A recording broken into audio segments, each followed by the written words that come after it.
Okay, here we go. Stand by. 3, 2, 1, action. Assume nothing. Rash, bald-faced blasphemy. Question everything. I find it extremely hard to imagine. Open your eyes. It is quite all right to be an atheist. The fastest growing group of people in the country has been measured as being those who have no belief or who are atheists. You don't have to be apologetic or quiet about it. Challenge the opposition. You see religion on 100 fronts losing the argument. And start thinking. This is the Thinking Atheist worldwide. If you believe in God, if you believe in a higher power, if you believe in spiritual things, if you are religious, I've had people say it's not about religion, it's a relationship. Great. If you have a relationship with God and you think I'm full of crap, well, today's your day. It's Christmas because you can call and you can plead your case.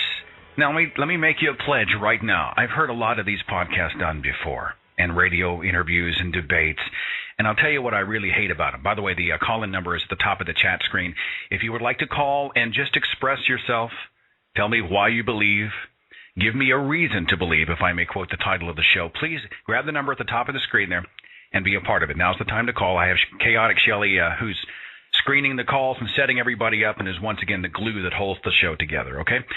What I hate about some of the podcasts that I have seen in the past, I don't expect resolution. I've never seen two people go into a debate atmosphere and they go at it for an hour, and at the end, one of them says, you know what?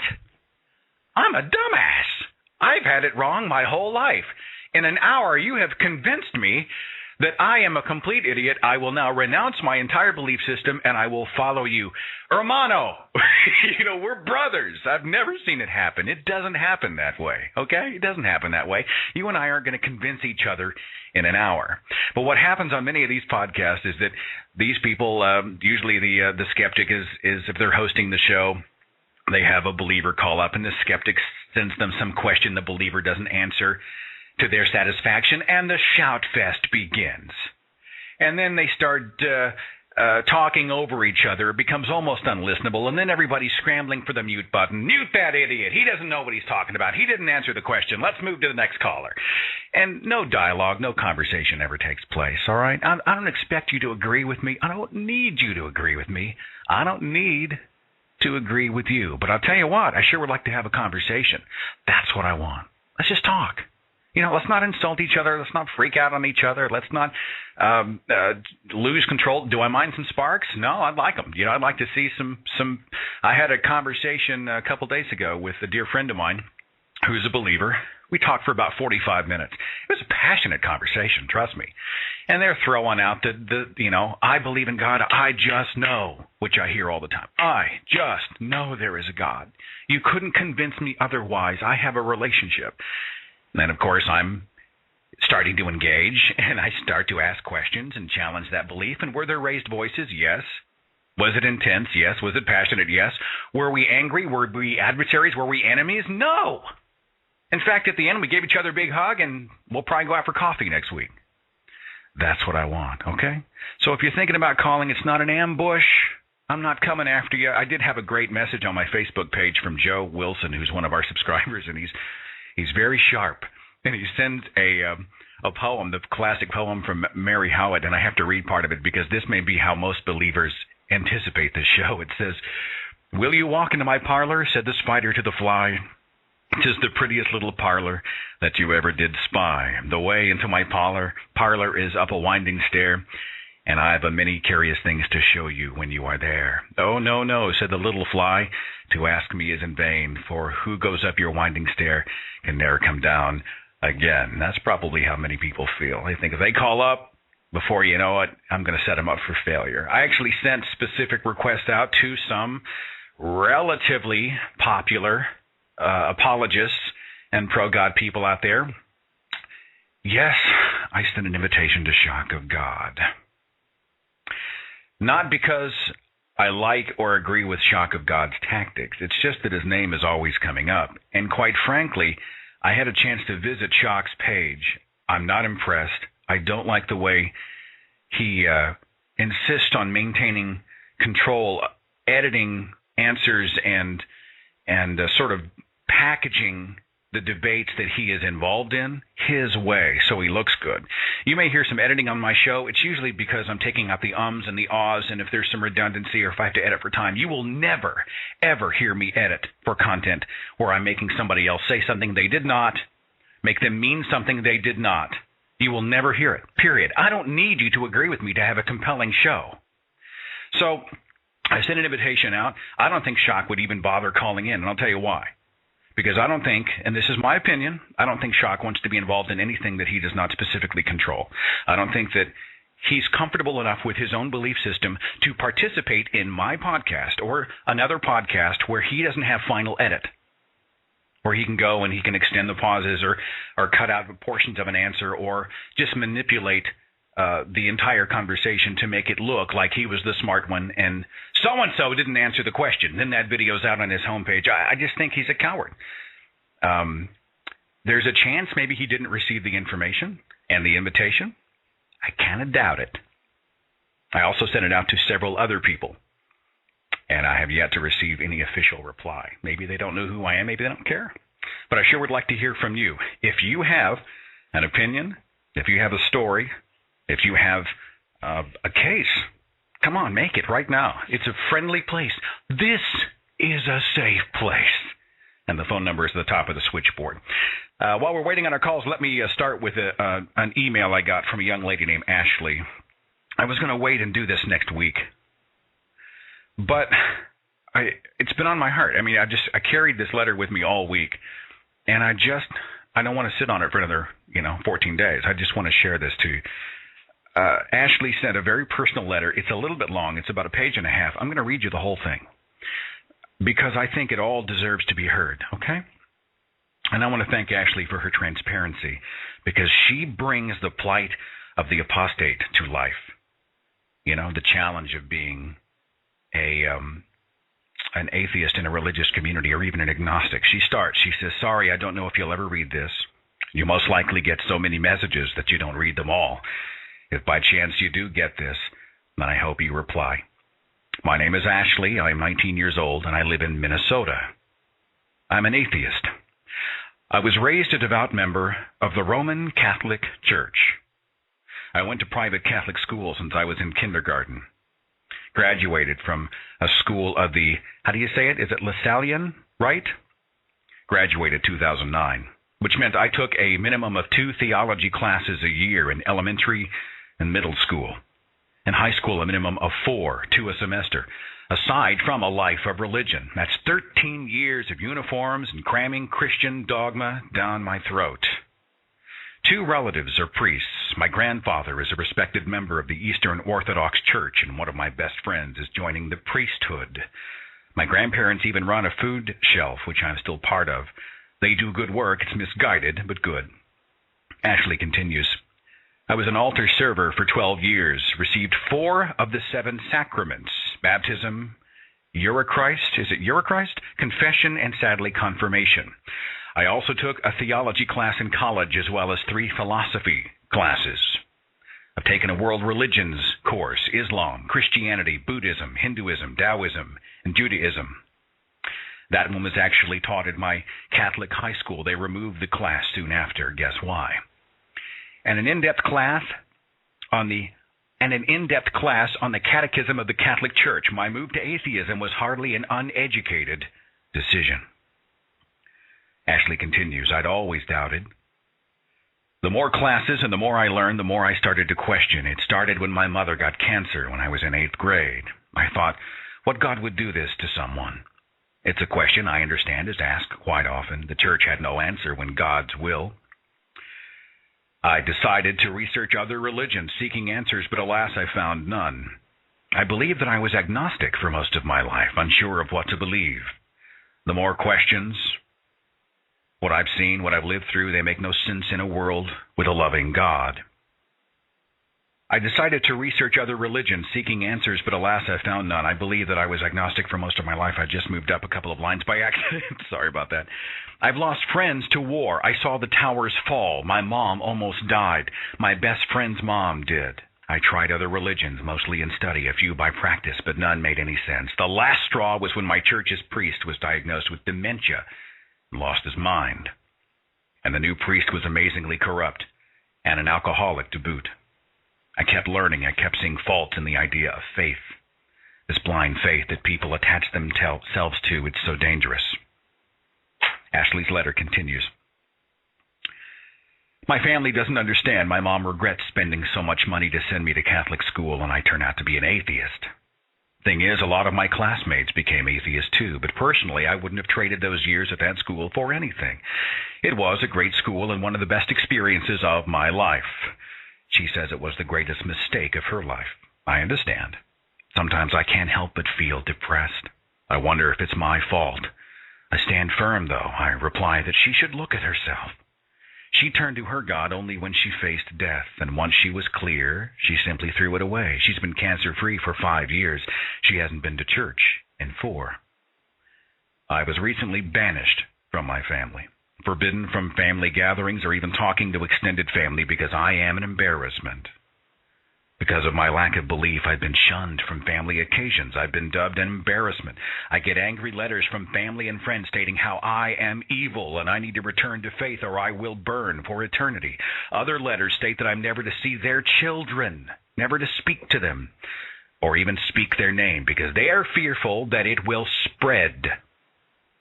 My cousin, who is a father, came to my house to, quote, talk to me, followed by a door to the face.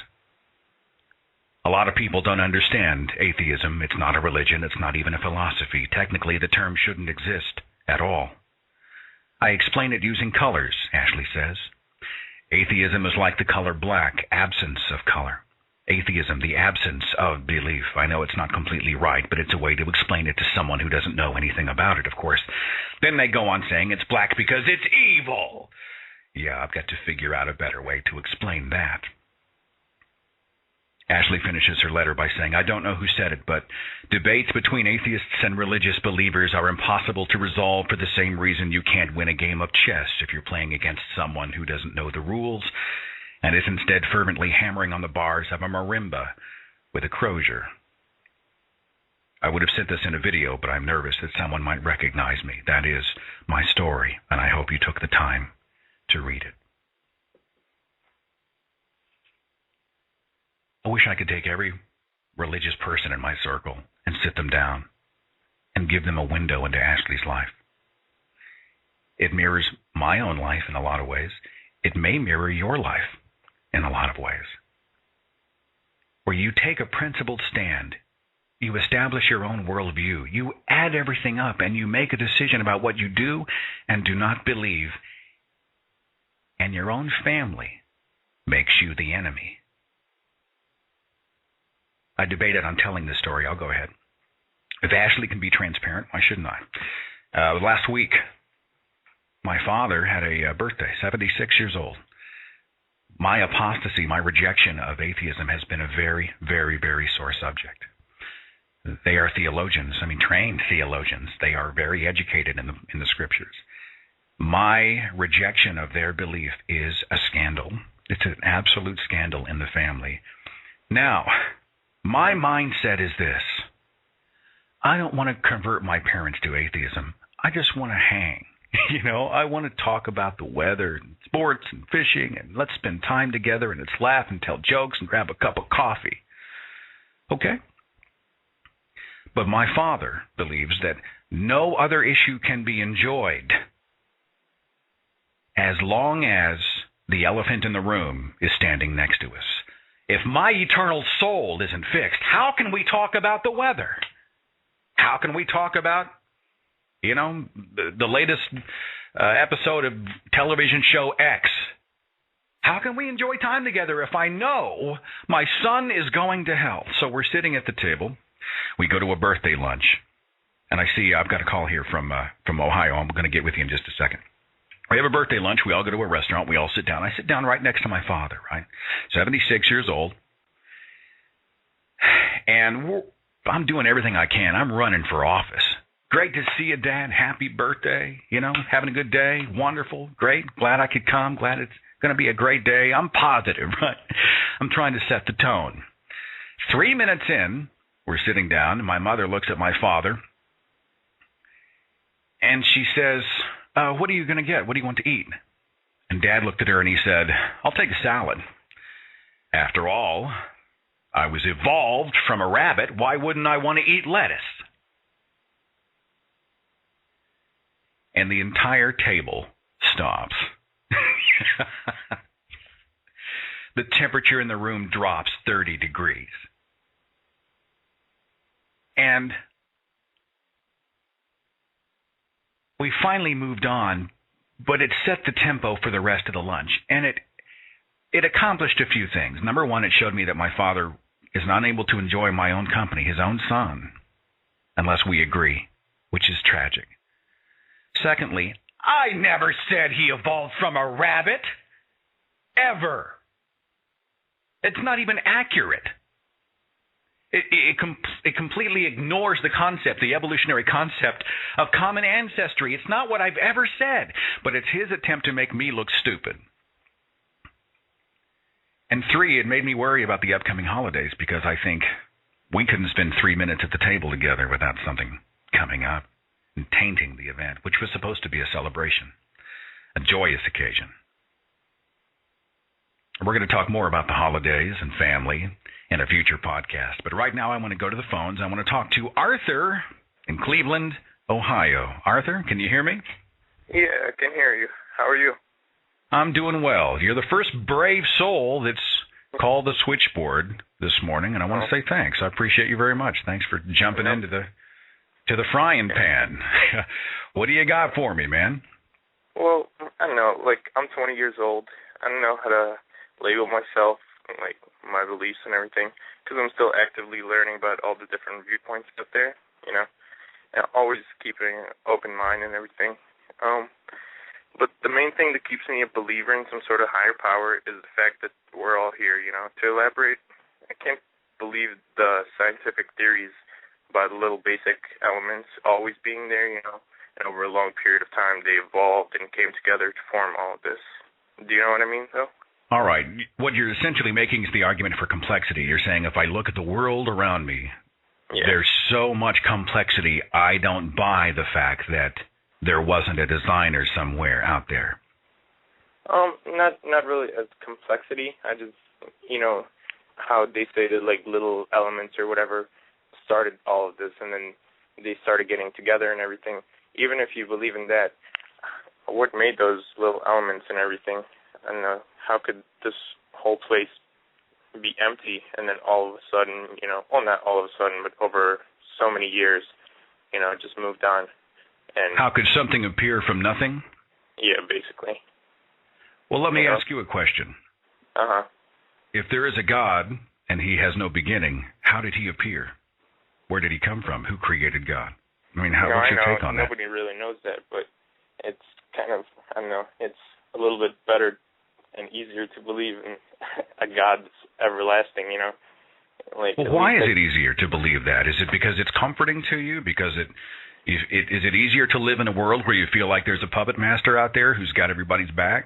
I mean, how do you get to the point where you look at the sky and you think somewhere beyond the ozone layer there's a God out there floating around and he's got my back? I mean, how do you go there?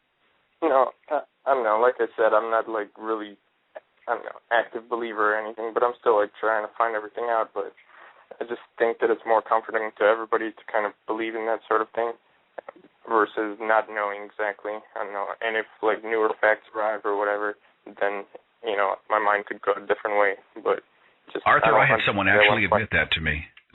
She said, I may be wrong, but I would rather live in a world where I believed in God and have a fantasy and be happy and die happy and miss the mark on that side of the fence than to believe otherwise. And so she admitted as much to me that, you know, I may be totally off, but I admit it may all be bogus, but it gives me comfort, and I'm going to live that way. I mean, do you fall into that category? No. I'm pretty curious, you know. I can't really just, I don't know, put myself in that kind of category to be, like, ignorant like that, you know. But I just want to find the answers. But that's, like, one of the biggest questions that I have. How can everything come from nothing, you know? by saying that you are interested in finding the answers, discovering the truth, you're already worlds ahead of many people, and not just religious people. I mean people of all shapes, colors, sizes, cultures, and creeds who just inherit a worldview from their parents and decide, this is it. Arthur, all I can ask is that you keep asking questions, keep exploring, and that God would be the end of the argument, not the beginning. Make sure that when you're exploring your worldview that you don't automatically assume anything. Let's see if the evidence adds up to a divine creator out there. Fair enough? Yeah, that works. Thank you so much. All right. Appreciate your call. Thank you. See, we were nice to each other. It can be done. I tried to tell somebody earlier that I was really a good guy, and they're like, yeah, right. Call a number at the top of the screen. If you have a dog in this fight, and if, honestly, if I'm not going to get any nibbles from any other believers, if you have an opinion on this, or you have an opinion on why I'm not getting a lot of feedback at this moment, you call. I don't want this show to be me just rambling on. I mean, I can wag my chin as much as anybody else, but I'd much rather have a conversation with you about the reasons to believe. I've heard the arguments of complexity. I was having a debate the other day. I mentioned we were talking about the existence of God. This person's teaching their children, her words, evolution is false. Okay? Evolution's bogus. And I blanched. And I said, not only is evolution provable science, but now creationists are embracing evolution as part of God's plan, right? Where it used to be evolution was complete crap. Now it's guided evolution. Now God is causing things to evolve. And that's essentially how it works. There was a global flood, right? Well, now there's no geological evidence of a global flood, so the creationists say it wasn't a global flood. It was regional. It was just in that part. But because they didn't have proper communication and because they didn't realize how big the world was, to the people who wrote the scriptures, it felt global to them. So time and again, Christianity and religion has to adjust to be able to make science fit their cookie cutter. And it's going to happen over and over and over again. We were talking, and she said, what about the bombardier beetle? I just started laughing out loud. You got to be kidding me. How did the human eye evolve? What use is half an eye? Now, those of you who are like me, who are in circles where these debates happen every day, after a while it becomes like a song cue. You hear them so often, you actually start smiling. You know what I'm saying? You hear them so often, and you go, the God of the gaps argument, yeah, I've heard that. Irreducible complexity, yeah, I've heard that argument before. Hitler was an atheist, yeah, that's wrong, but I've heard the argument before. Pascal's wager, yeah, I've heard that before. After a while, you just find yourself just, you're ticking this stuff off. You start to expect it before they even say it, and you have an answer ready. One of her arguments was about the Shroud of Turin. I started laughing. Not as an insult, but I'm like, you're kidding me. Let's assume the Shroud of Turin has the imprint of a real person. Okay? How does that prove the divine, omnipotent, 2,000-year-old life of Jesus Christ on this earth? His Sermon on the Mount, the loaves and the fishes, the miracles, the scourging, the crucifixion, the resurrection, and the coming again. How does an imprint of somebody's face on a fabric prove that Jesus Christ was real? Well, scientists have said that the pigment in the fabric was created by an intense flash of light. Really? You see him stretching? I did a piece, I was going to do a video on it, but honestly I just have some other things that take priority. But let me go back to the blog that I had written last year. And it's not a perfect blog, but I think it makes the point. We took a quick look at some of history's worst acts. Sometimes the headlines in the history books give you a headache. You shudder at the idea of so many dictators and powerful leaders who committed monstrous acts against their fellow men and women. Like Taliban leader and terrorist al-Zarqawi, who once had a woman stoned to death for gathering sticks to make a fire on a cold day. Or Ugandan President Idi Amin, who sent his soldiers into cities with orders to kill the men, including the male children, and take for themselves the virgin women. Pol Pot, Prime Minister of Cambodia in the 1970s, threatened to punish disobedience by making parents eat the flesh of their children. King Leopold II of Belgium in the 19th century ordered his soldiers not only to kill the opposition, but to cut the hamstrings of the horses, cruelly crippling the animals. Japanese dictator Emperor Hirohito, plundering a local village, decapitating the leaders, and having the severed heads delivered to his general as a trophy. Russian Tsar Nicholas II had his general kill 185,000 men who opposed him. Iraqi dictator Saddam Hussein threatened the crime of adultery with stoning, impalement, the execution of relatives, and the burning of their homes. And the most shocking thing about the stories I just told you, the atrocities mentioned above were not actually perpetrated by the dictators I mentioned. The one responsible for each of these acts was the God of the Old Testament. The stoning for firewood in Numbers chapter 15, the kidnapping of virgin women in Numbers chapter 31, threatening to make parents eat the flesh of their own children, Deuteronomy chapter 28, hamstringing the horses in Joshua 11, the delivering of the severed heads in Judges chapter 7, 185,000 killed, book of 2 Kings chapter 10, and the stoning, execution, and burning for adultery in the book of Hosea chapter 13. Now consider how horrified and appalled you were when you felt that man was responsible for these acts. And notice how when you found out it was God and the Bible, that the excuse-making began. And you said, well, he's God. It's okay. That's different. It's totally different. He's God. He's God. He's God. That's what he does. I had a pastor once who was going to explain why it was okay.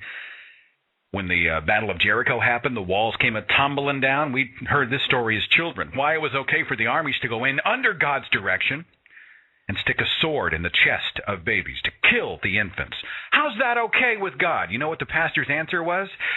Well, they're demons. They weren't actually children. Excuse me? Yeah. According to the Bible, those children were all demons. They were demon-possessed. They were actually, so it wasn't murder. They were dispatching the evil demon. Do you see the equivocation that takes place? Do you see the stretching that takes place? It's a frustrating argument to have. And as much as I'd like to have a discussion now, on my switchboard, I see zero, none, nobody. Now, why do you think that is? Do you think I'm just an intimidating guy? I don't think so. Those of you who know my style and have heard my podcast in the past know that I like to laugh. I'm an easygoing fella. I'm not out to make anybody else look stupid. Quite frankly, I just want to have a conversation. I was a believer for 30 years. I lived and breathed this stuff. For those who don't know my story, I was raised in a Christian home, said the salvation prayer at the age of 9. I was a spokesperson for Youth for Christ. I spent 15 years as a Christian broadcaster.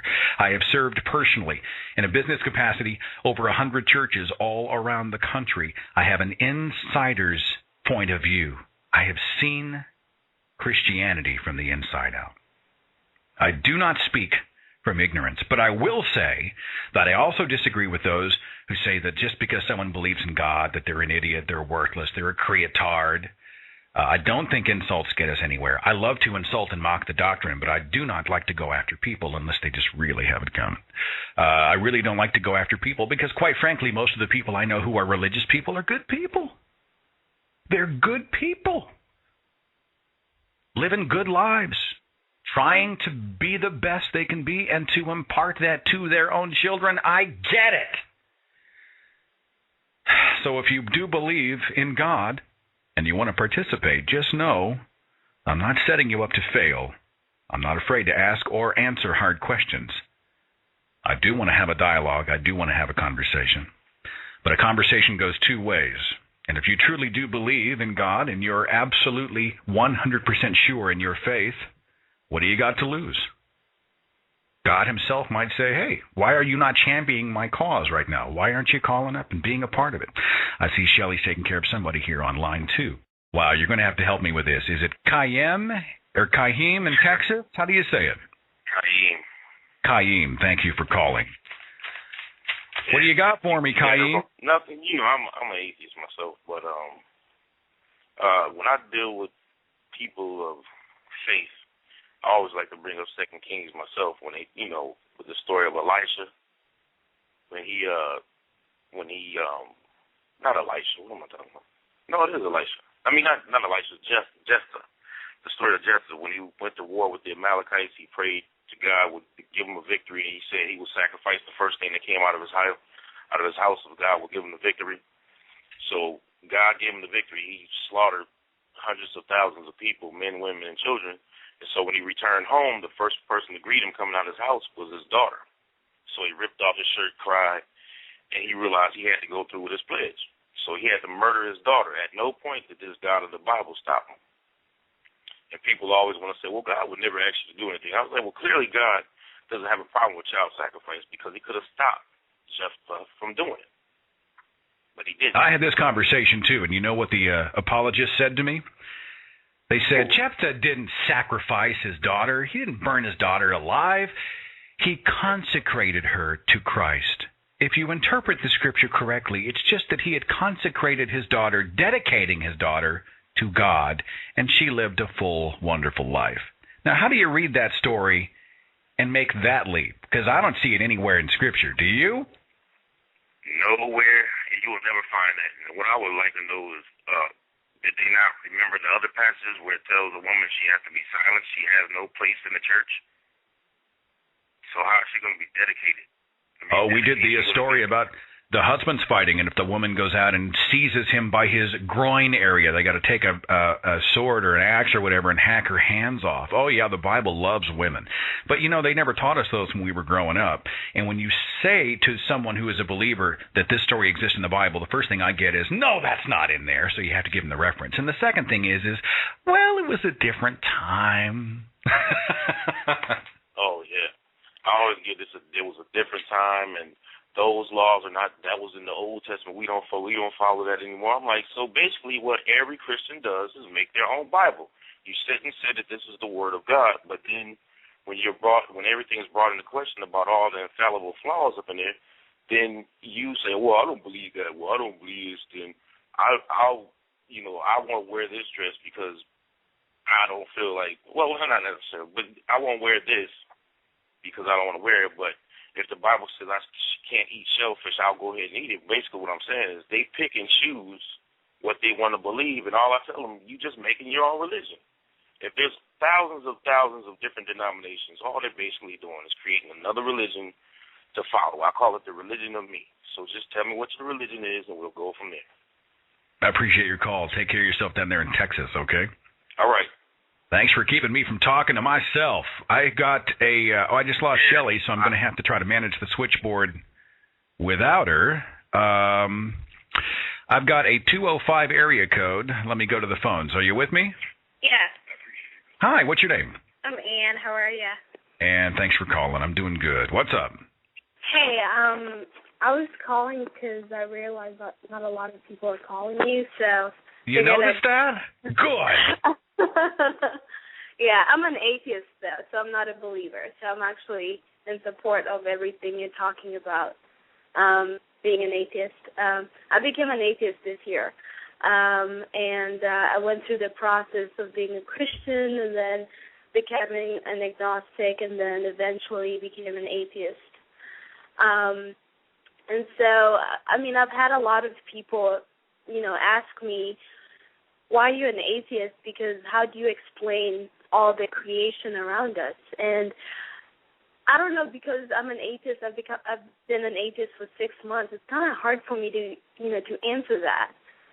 So, I mean, I was calling to see, what should I tell them when someone asks me that? To me, I just don't believe in God. Okay, well, here's where I'd start, and somebody else who is wiser than me might have a better answer, but this is what I did, okay?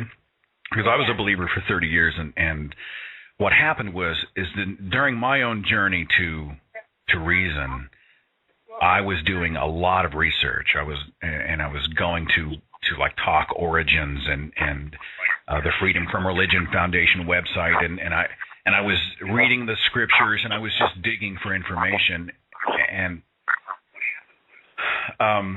I was able to use that information to help support and lay a foundation for my own belief system, so that when I went in to a conversation, I mean, obviously we want to have ammunition. We want to make sure we know what we believe. And if I'm wrong, I want to know I'm wrong. I want someone to say, no, that's inaccurate, and then I can go figure out what is accurate. I mean, that's what science is all about, and reason. If I were you, And I have a page on my website that's not perfect, but it might help you. It is called Refuting the Bible. Is it a Christian circle you're in, or is it like another faith? Yes. Okay. Yes. I would go to thethinkingatheist.com, and I have a section there of just scriptures that help to refute. They show the contradictions in Scripture, where Scripture that it's supposed to be perfect and divinely inspired, but actually contradicts itself, and it's nonsensical and it's wrong. And there's also a second section that talks about the atrocities that God is responsible for. And what I want you to do is go to sites like that, or Talk Origins, or there's a whole bunch of great ones. You can just Google it. Geez, let's go to the Facebook page, and you guys, if you have some sites that are even better, you can post those online. But do enjoy some of the research that other people have done, and then go and verify that homework for yourself. And what happens is you begin to understand more about the Bible than they do. And that's the case with atheists. Many people who have become atheists started to explore the Bible in their own life for the first time. And I think that'll help you tremendously. Okay? Okay, thank you. Take care of yourself, young lady. Chris, thanks for calling. What's going on? Oh, I wanted to just share my little thing after your story earlier in the episode. Love the videos, by the way. Thank you very much. I was at my mom's one day listening to a Brian Dunning episode of Skeptoid, and he like barely touches on evolution, and she's like, is he preaching that evolution? So she walks out of the room, and turns back to me and says, so you think you're an animal, huh? And I really had no response to that except, well, I'm not a vegetable. You actually, according to the Human Genome Project, your DNA shares commonality with vegetables' life. And, you have some commonalities with the banana. You know what I'm saying? True. Is that whole tree of life? Distant cousins to the rutabaga. I'm just saying that, when they look at you and they say, I didn't crawl out of the mire and end up on land and then just, sprout legs and hands and this and that. That's exactly how I hear it. They make it sound like a Lucy skit. What I'm saying is that if back before we were able to decode our own DNA, we had no idea that we had a common ancestor, commonalities with plant and even an animal life. And you can see in our own DNA, there are triggers that cause speciation to happen. It's unbelievable. It's a tremendous time of enlightenment. And that's when I see most of the people who I debate with just shut down. Boom, they're immediately the wall goes up. Has that been the case with you? I haven't really gotten into a whole lot of debates, but whenever it comes up, it's complete silence. Why is that? Is it because they don't know what to say, or because they don't care what you say? I think they just don't know what to say around here. They believe what they believe, and they're going to believe it no matter what I say. I appreciate your call very much. Thanks for being a part of the podcast. Thanks for taking me back. You bet. Okay, poor Shelly's trying to get through to help me with my switchboard, but until then, you're stuck with me. I've got an 812 area code. Hi, you're on The Thinking Atheist. Can you hear me? Hello, sir. How are you doing? What's your name? Matt Johnson. Hi, Matt. What's going on, Matt? Hey there. Well, it looks like I got into a few debates earlier this week. One where I went to go help one of my friends who was evidently going to be saved while he was away from his computer. And then basically it kind of jumped over to my page as well. But the Noah argument started coming out into play, and how Noah was basically defending Noah's incest on basically having sex with his family to repopulate the earth, basically at 600 years old. Where exactly are these people finding their information of anyone ever living to be 600 years old, let alone anything living to be 600 plus years old, period? That's pre-Bronze Age, isn't it? Didn't people live to be maybe 30? Exactly. Exactly. There is no proof of this except for in the Bible. And that amazes me. And then that is their argument against their incest. But yet you have to go back and look at, well, okay, you still have Adam and Eve. Well, you still got some incest going on there. You got God blessing Abraham to marry his stepsister. You got a few other issues there. And this is their defense is for this. And then the one worthy man spends the autumn of his life drunk and naked. Right. This was the guy worth saving? What, are you kidding? I love the fact that if you were to tell the story to somebody else out of the biblical concept, they would just start laughing at you. Look, there's the guy, and he lived to be 600, and his kids were 500, and he single-handedly built a boat the size of a football stadium that was going to float as the earth opened up and the rains came down, and penguins walked 8,000 miles to board the ark, and they somehow fed the pandas bamboo shoots, and the gators, the carnivores, they fed everything, and then a dove goes out, and, people would just start laughing at you, but because they started with God at the beginning of the argument, already they're like, oh, well, God can do whatever he wants. I mean, it's insane. Exactly.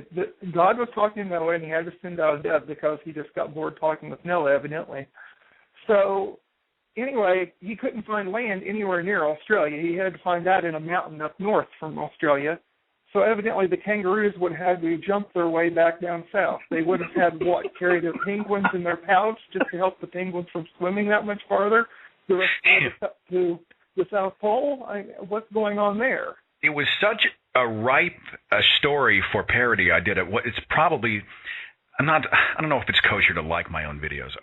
I produce my videos. It's one of my favorites. You have to like it.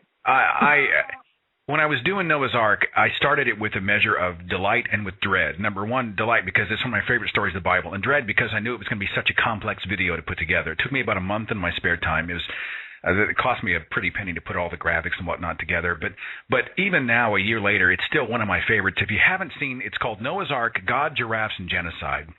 And in about 6 minutes, it lays the story of Noah's Ark out in a way that you or your creationist friends may not have seen before. And I encourage you, if you know someone who believes the Bible, forward that sucker to them just because I just want to picture in my mind the look on their face as they wonder how in the world did Noah and his 600-year-old family single-handedly shovel tons of poo out of a single window in a stadium-sized watercraft over the course of 5 months.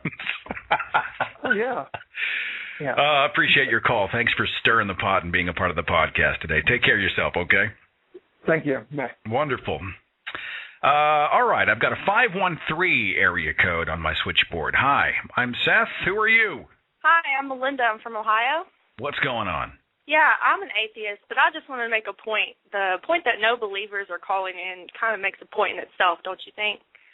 Well, I don't know if it's in my mind, part of me thinks maybe they know that they have a weak argument, but what I worry about more is that they see this as a hostile environment, and they're thinking the deck is stacked against them, so why bother? And that's really not what I want, but that's what I fear. I mean, don't you think some people would look at me and go, well, he's just going to set me up for failure. He's going to unfairly edit my call. He's going to try to make me look stupid. I mean, that's what I worry. Well, and then I see so many people on your Facebook page and YouTube comments and everything like that, and they're more militant and hostile than I've seen a lot of atheists be, and it just surprises me that they're not calling in screaming at you. I don't go to religious Facebook pages or websites and say, you're all deceived. I know the truth. But have you noticed how many people who are, I've got a few who are Protestant or Christian, and I've got a couple of people who are Muslim who come to the atheist page, and they attempt to convert us, and they seem to have an obsession with my page. Now, where do you think that comes from?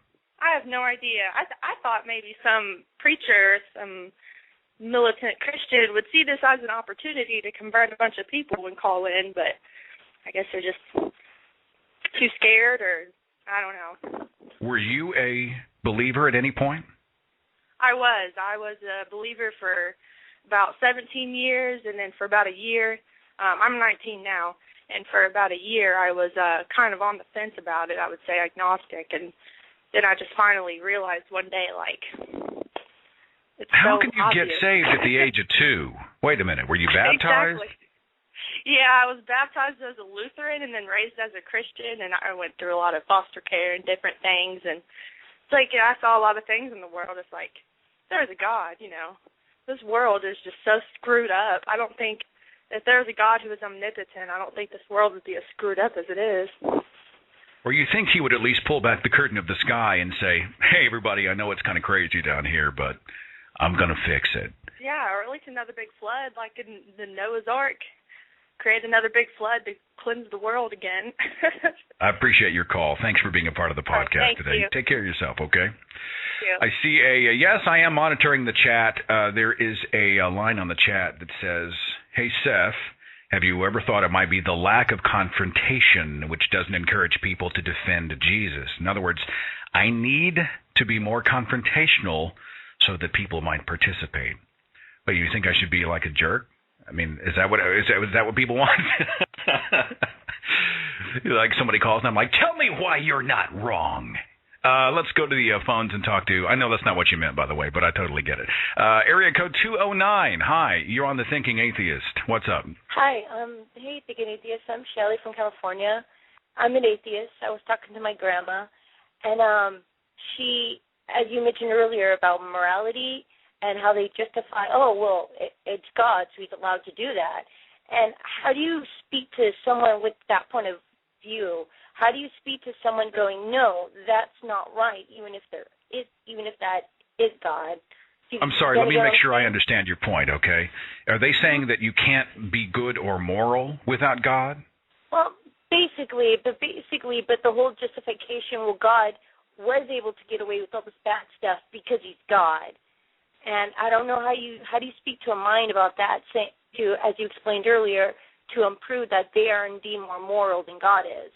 Christopher Hitchens to a mind like that has a great line, and he says, "This is the wish to be a slave." And that's exactly how I feel about it.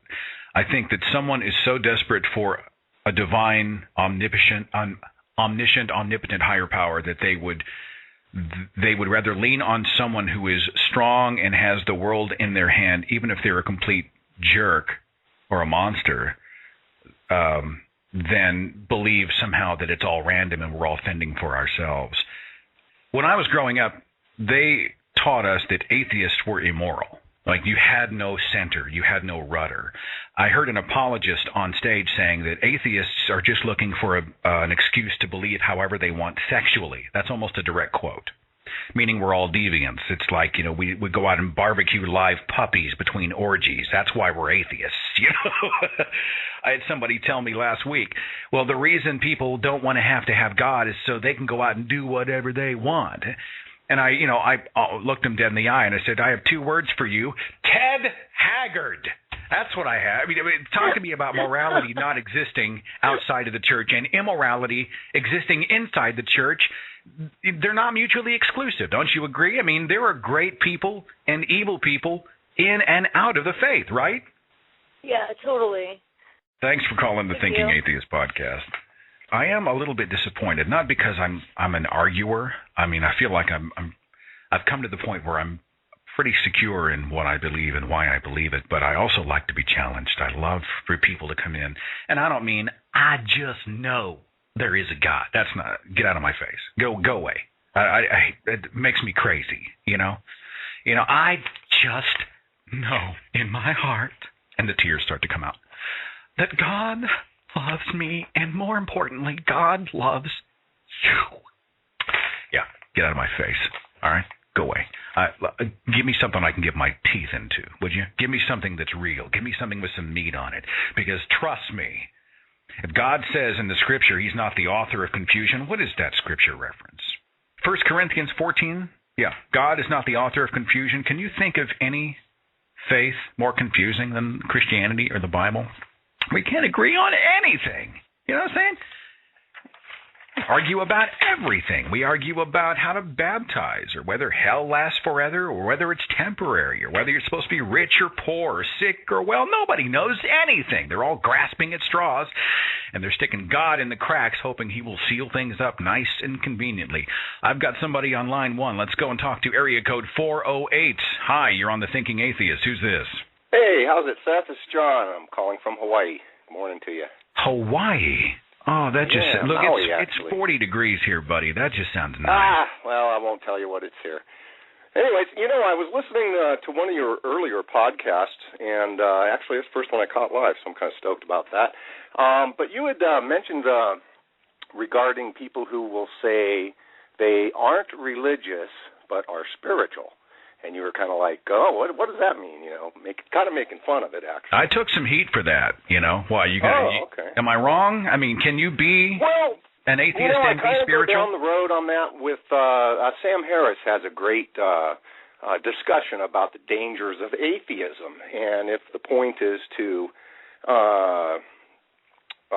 refute theology, as soon as you say you're an atheist to a believer, it's like you just mentioned earlier. They think, oh my God, they're barbecuing puppies, you're the devil, you're Satan's helper, whatever.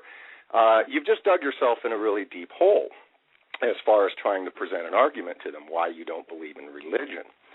And the things that I think are the most dangerous in today's world is especially the kind of like the rapture style. I mean, I guess the Islamics have their own end-time theology.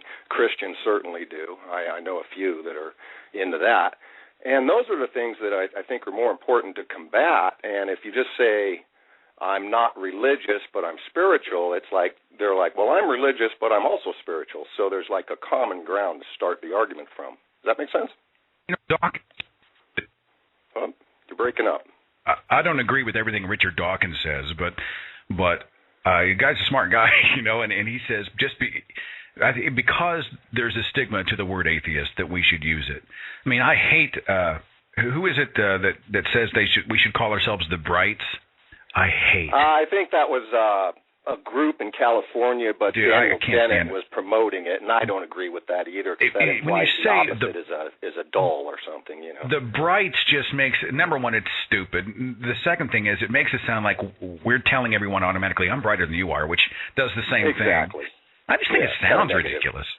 Hi, I'm Seth, and I'm a Bright. I've been sober for 18 months.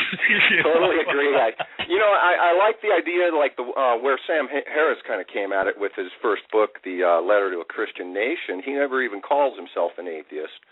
Of course, he was raised in a totally secular environment, so he didn't have a religion to lose to begin with. But it really is kind of a nonsensical word. There shouldn't, like, I'm a non-astrologer, something like that. That's a great book. Let me recommend non-religious, that, basically. I'm sorry. I was just going to say it's a great book by Sam Harris, Letter to a Christian Nation. If you haven't read it. Absolutely, yeah. And I trust me, that, yeah. I had somebody give me a religious book last week. It's called The True Nature of God. If you'll just read this, you will know. Wow. All right, fine, give me the book. But but they never want you to give them books in return. But if you're going to give them one, Sam Harris's Letter to a Christian Nation might be a good absolutely. Now, and back to kind of my original point with approaching a discussion with someone like that by saying, because Sam Harris actually is the one I've studied a lot of his debates and discussions online. He says, has a good one on the dangers of atheism by naming yourself as an atheist. The way he describes it is basically they've drawn a body, an outline of a body in the ground, and you just went up and laid down in it. You've kind of given it up at that point.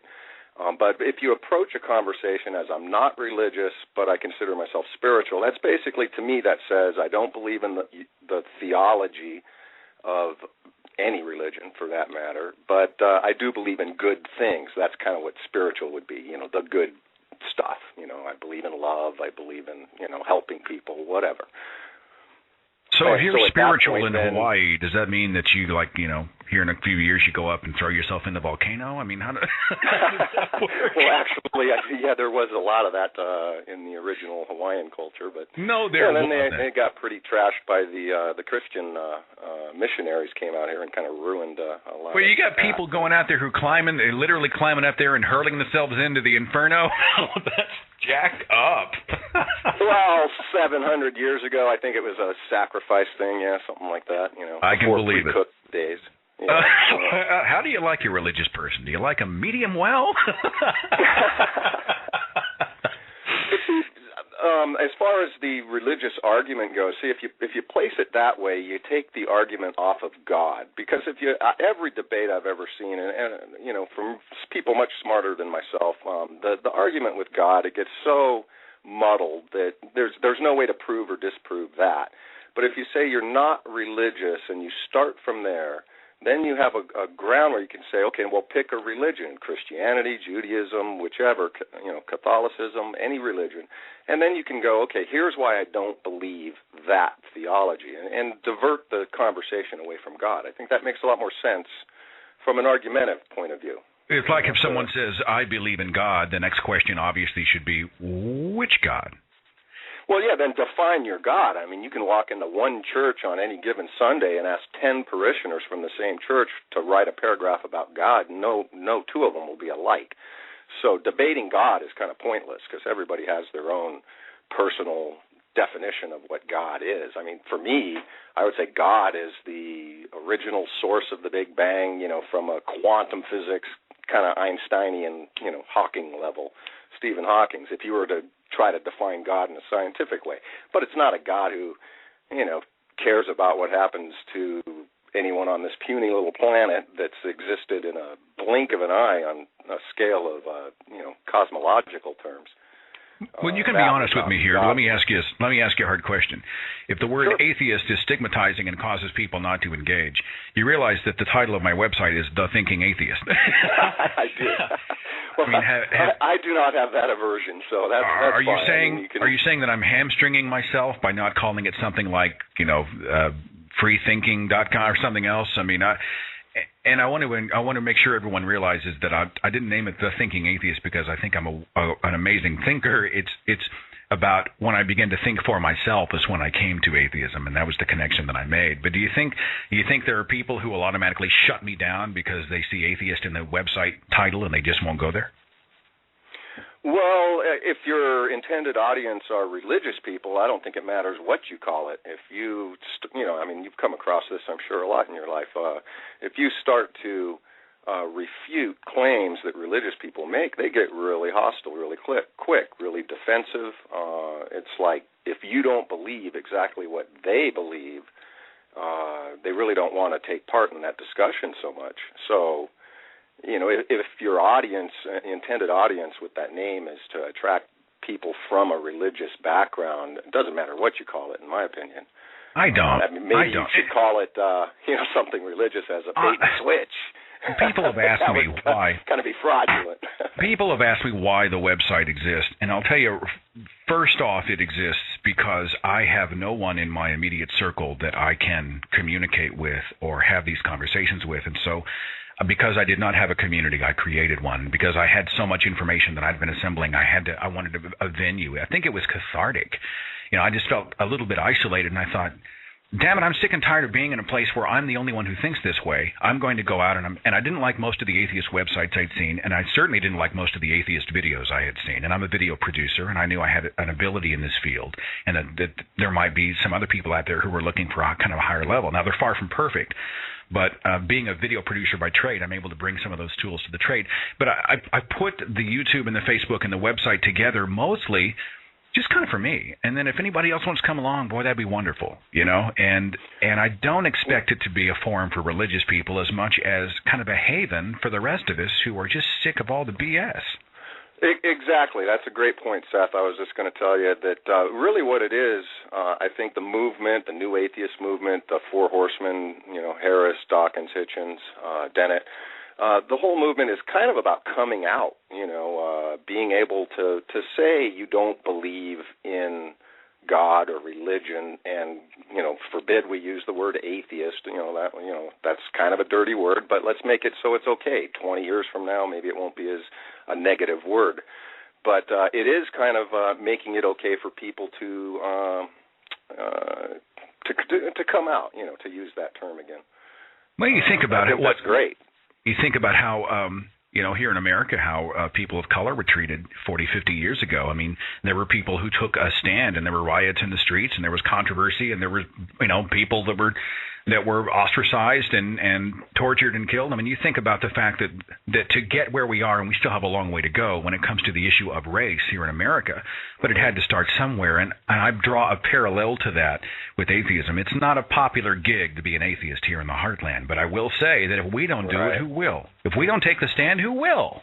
Yeah, I feel for you out there. Luckily, where I live, the religion is not quite as big of a component for day-to-day life out here, for most people anyways that I know. All right. But yeah, I think what really makes me like want to get involved and how I came to find websites like yours and others out there is the mixing in our country of religion and politics. That is a dangerous mix when you hear people bringing apocalyptic viewpoints into our government, wanting to write laws based on some imaginary God, that said this is right and this is wrong, and for I'm 47, and ever since I was about 11 or 12, I pretty much said, okay, all your religions are BS. If there's a God, I don't know, but religion I'm anti-theist, okay, to coin a Hitchens term. But as long as you leave me alone, that's okay. You can go believe what you believe, and I'm fine with that. No, just don't bring it into my house, But now, the way our politics in our country, I know you got listeners around the world, so maybe they don't all relate to this, but here in our country, it has been hyper religious in politics as far as especially the Republican right, the Christian right coalition, those guys. And that, I think, is a great reason for atheists to finally come out of the closet and say, hey, wait a minute, this is a secular country. No, this is not a Christian nation like they always want to say. We were founded on the separation of church and state.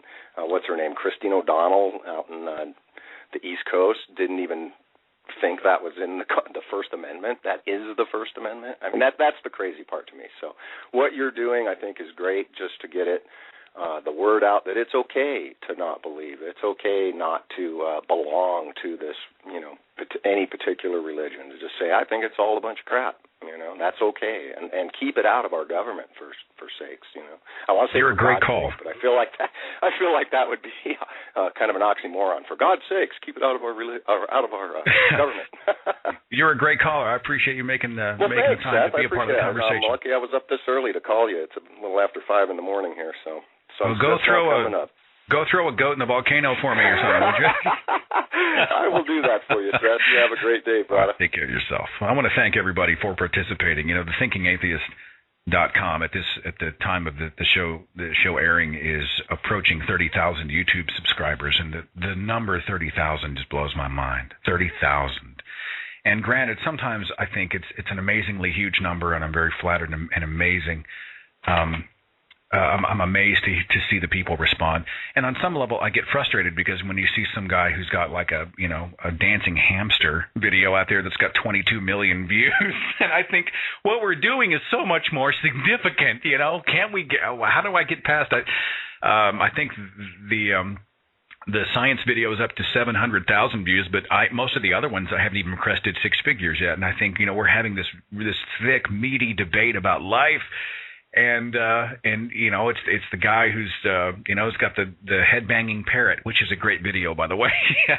He's the one that's got millions of views. That frustrates me sometimes, but my hope is that maybe he's right. Maybe the floodgates are opening, the zeitgeist is changing, the culture's changing. Maybe before you know it, this thing's just going to explode, and you and I will be ready, and we'll be educated, and we'll be able to defend our positions in a reasonable, adult way, and we'll be able to go out and maybe make some real change. Imagine that. Imagine that there are millions of people like me who were raised in a certain religion and a certain geography and a certain culture, and they came to a point where they thought, wait a minute, I'm going to start thinking for myself. I'm going to start reasoning for myself without fear. And those are the 2 words I think that come into play, without fear. Chaotic Shelley, thank you so much for screaming. And screening the calls. And I know she got disconnected halfway through, but she is a wonderful part of the show, and I certainly appreciate it. And I want to say thank you to you for listening, for being a part of everything that we do. TheThinkingAtheist.com. Again, we have a lot of ammunition there, and there's some links to some other great websites. If you are in this type of debate and you need some ammunition, maybe it will help you. Join us on YouTube and the Facebook page, and have a wonderful weekend. And thanks for listening to The Thinking Atheist Online. Follow The Thinking Atheist on Facebook and Twitter. Watch dozens of original videos on The Thinking Atheist YouTube channel. And visit our website for resources, links, contact information, the editor's blog, and more. TheThinkingAtheist.com.